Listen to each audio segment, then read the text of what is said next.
They say the worst deals you make are the ones that feel like mercy. And I guess that tracks because the night I clicked bid 1 on a sick, unwanted horse in an online auction, the comments section roasted me like a holiday ham. Still, before we step into the hour, that decision came full circle and pulled my daughter out of a river that wanted to keep her. Tell me in the comments where you're watching from. And if this story lands anywhere near the part of you that still believes in long odds, hit like and subscribe so you don't miss what happens when the cheapest thing you ever buy turns out to be the one thing you can't afford to lose. The auction description was 7 words and a shrug. Grade gelding, underweight, hard to handle. As is. The thumbnail showed a bay with a dull coat and a white slash down his face like a lightning strike that had second thoughts. The video showed him tied short, shifting his weight off a left front that might have been sore, or just tired of being failed. I didn't need a horse. I couldn't afford hay for a horse. What I had was a worn-out farm in a county that treats last names like weather patterns. 12-year-old kid named Maggie, who reads Barnes the way other kids read books, and a bank notice that made me learn the taste of paper. Still, $1 felt like a dare. Maybe it was stubbornness, or loneliness, or the universe playing a joke. Maybe it was the way the horse looked straight through the lens for half a beat and didn't flinch. I clicked. Congratulations, the site said, like I'd won a vacation. I borrowed a stock trailer from a neighbor who pretends not to like me, wired the last working taillight, and drove 3 counties west under a sky that had pulled the lid down tight. The seller was polite in the way people get when they've decided the story isn't their problem anymore. Name's whatever you want it to be, he said, handing me a lead rope with too many knots in it. The horse stepped into the trailer like a man deciding to sit in the front pew. Reluctant, resigned, weirdly graceful. We drove back through fields that looked like promises in spring and unpaid bills by August, and I watched him in the side mirror the whole way. The way he braced the turn with his hips, the way his ears triangulated every bump. When we rolled into the yard, Maggie was on the porch with a lantern, and a look that always makes me reach for better words. You bought a horse online, she said, flat as a map. For $1, I said, and tried to grin like a man who knows what he's doing. What if he's mean? Then he'll fit in, I said, and hated that it sounded truer than I meant. We walked him down the ramp slow. Up close, he smelled like rain and old sweat, and a winter that never ended. His ribs made the kind of angles you don't brag about. But his eyes were old soul steady, not dead, not wild. Just waiting to see what kind of story we were going to be. Rook, Maggie said because of the white slash, like a chess piece guarding a corner. He flicked an ear and accepted the promotion. I don't own much that's new, but I own a heat lamp that works, and tenderness doesn't cost money. We set him in the south stall, clean straw, low light, a bucket that didn't lie. And we did the slow things first. Warm water, small mash, hands that warned before they touched. He flinched at halos, the moment my fingers went over his pole, and he braced like hands from above meant hurry and hurt. So we stayed low and sideways, the way you approach grief and skittish animals. He ate like a gentleman, not the frantic shovel of a starved horse. He paused between mouthfuls as if checking to make sure the future was still happening. Iodine stung. Ointment went quiet. Maggie leaned against the post and told him about school.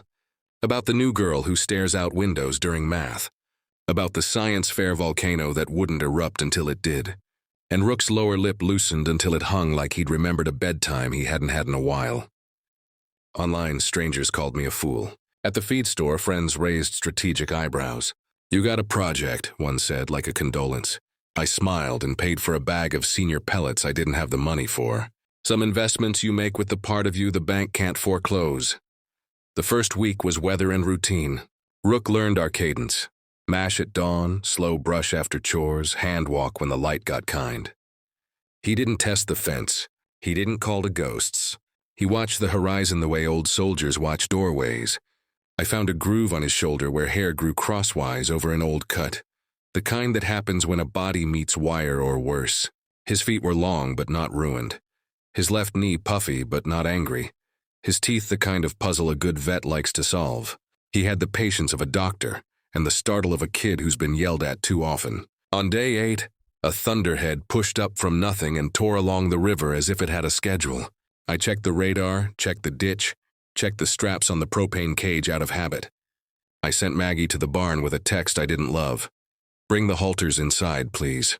The wind arrived like a rumor and then like news.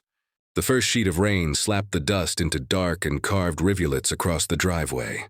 The second pressed the porch flat like a hand. The third was not rain. The third was the river getting ideas. We live on a bend that has behaved for 20 years. Flood maps color it yellow with a shrug.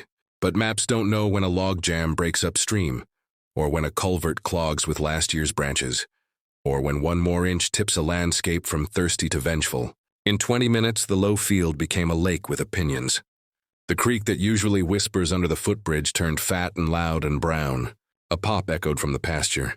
The fence at the old oak letting go like a zipper. "Inside," I told Maggie, pointing at the kitchen like a lifeboat. She did that half-step kids do when their feet want to obey and their hearts want to argue. "Rook," she said, and I followed her eyes. He was planted in the paddock by the east gate, head high, watching the water commit to its bit. I grabbed a lead rope, swore at my boots for being slow, and we hustled out into a sky that wanted to put us back. The gate latch fought like it had chosen a side. Rook came to me with that careful walk, the one he uses when he's deciding to trust again in real time. I clipped the rope and turned toward the barn. That's when the siren in my head changed keys. "Where's Daisy?" Maggie said, too calm to be calm. "Daisy is our neighbor's spaniel, who adopts us when thunder starts arguments." "Probably under the porch," I lied. And the lie broke its ankle on the truth a heartbeat later, when a white blur ricocheted out from behind the woodpile and skittered toward the creek, ears pinned, mind gone. "Daisy!" Maggie yelled, and the dog launched onto the footbridge as if the planks were going to hold forever. The fourth sheet of water said no. The bridge ripped free like paper torn out of a notebook. Daisy scrabbled, fell, disappeared, popped up 50 feet downstream, and pinwheeled toward the bend. Maggie bolted without asking permission from fate. She made 2 strides and the mud stole her knees. She pushed up, wild with a 12-year-old's math that says speed fixes everything. And I lunged, missed her sleeve by a terrified inch, and watched my kid slide into a river that didn't know her name. There's a sound a father makes when he understands physics and refuses it anyway. I made that sound. I ran like I was 20 and unbreakable. The current laughed. It pushed Maggie sideways into the cottonwood, where the water braids tighter, spun her like laundry, and dragged her under the branch where we hang a tire swing in July. She surfaced with a gasp and a look that will live behind my eyes until the dark stops being a thing. I went knee-deep, hip-deep, chest-deep. The current hit me like a truck with bad manners and shoved me 2 steps toward a part of the bend where depth changes its mind. I grabbed the low branch with one hand and sprayed prayers with the other. "Hold on!" I yelled uselessly. Maggie's fingers found bark and slipped. Found again, slipped again. There was no time to get the old aluminum boat. No time for ropes or cleverness. There was only the next second. In that second, something big and certain moved past me hard enough to bruise my hip. Rook, he had jumped the paddock rail. There was a brown streak on the topboard where his belly cleared, and he waded into the creek not like an animal in panic, but like a decision. The water hit his chest and became smaller just by being asked to. He planted his feet where the gravel got mean and pushed his shoulder into the current, the way a door takes the full body of a man who knows what he's there for. "Buddy, no," I said, because fear turns you into a liar. And he ignored me with the kind of politeness that breaks you. He stepped again, found footing by feel, and set his body between Maggie and the downstream pull. "Grab his mane!" I shouted, voice shredded. Maggie reached, missed, reached again, caught hair, and latched her fingers like she'd found the only rung on a ladder that wasn't going to snap. Rook lowered his head and leaned into the pressure, the river shouldering him like a linebacker. He didn't rear, didn't flail. He did geometry, angle, force, balance. He edged one hoof sideways, then another, finding the pocket where the current folds back on itself behind the cottonwood root. I waded toward them, using the branch like a lifeline, and the water pushed my legs in a way that felt personal. Rook slid his hip into the flow to shield her, and took the hit meant for my kid. His ear flicked backward once as if to check me, then forward again toward where she needed to go. "Good boy," I said, the words too small for the job. Good boy." We moved in a broken circle, Maggie clamped to mane, me with numb hands on his halter when I could get there, Rook using his body like a wall that knew how to flex. The current hated us. It threw sticks and insults. It ripped my cap and chewed it in front of me. Rook kept his head low, nostrils barely above the brown, breath steady like a drum you can march a heart to.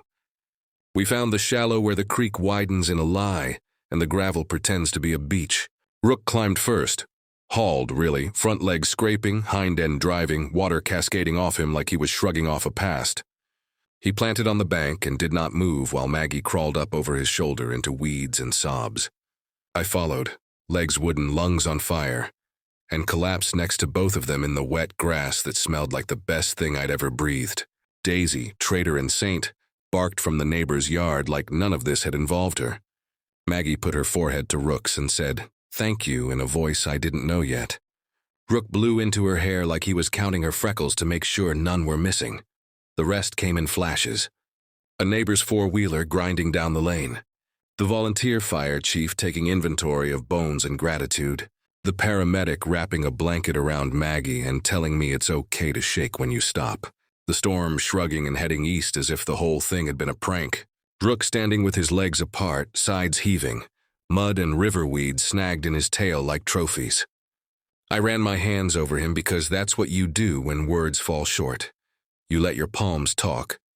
There were scrapes on his hocks, a bruise blooming on his hip, a slice on his cannon bone where the submerged branch had argued with him. No tendon bow, no catastrophic heat in that suspect knee, no sign of the disaster I had braced for. The vet came because I begged. Because money is imaginary when the thing you love is breathing hard. She flushed and stitched and gave him the good drugs and said, "He's the kind that keeps you honest." "What kind is that?" I asked. "The kind you don't deserve and get anyway," she said, and wrote something on a pad that looked like permission. Word travels faster than water. By evening there were casseroles and camera phones and 3 teenage boys who needed to be near a story that didn't end the way boys fear stories end. I told the short version until my throat got gravelly. Strangers patted Rook like he was a stone you make a wish at. He tolerated it with the patience of a toll bridge. Maggie built him a crown out of clover and cried on his withers and laughed at herself for crying, and then cried again because some tears come with change already in them. At dusk, when the yard quieted and our hands stopped shaking in unison, I walked back to the paddock with Rook's lead rope over my shoulder and the kind of tired you feel in your teeth. He followed me without asking for a carrot to seal the deal. Halfway to the gate, he stopped, turned his head toward the creek, and looked at the place where the bridge had been. His ears tracked the sound the way a hunter tracks wind. Then he sighed, long and deep and human, and walked on. I put him in the stall and hung my own jacket over the door because it smelled like both of us now. River and fear, and relief and hay. Maggie fell asleep on a hay bale with her hand through the grill. Rook stood where her fingers could tangle in his forelock if she dreamed. People at the feed store still ask how much I paid for him. I say $1 and watch their faces do the arithmetic wrong. They don't factor in the gas, the feed, the vet, the way your heart learns to stand up straight. They don't factor in a river that made up its mind and a horse that changed it. They don't factor in the way a kid says thank you to an animal and becomes older by a year in one sentence. Maybe they don't need to. All I know is this. When the water came and took its shot, the horse nobody wanted stepped into the middle of it and returned my daughter to air. If that math makes sense to you, tap like, share this with someone who thinks cheap and worthless are the same word, and subscribe so you don't miss what happens next on a little farm where a $1 bid bought us a lifetime. Because sometimes the smallest price tag hides the biggest miracle, and sometimes a rook is the piece that saves the king.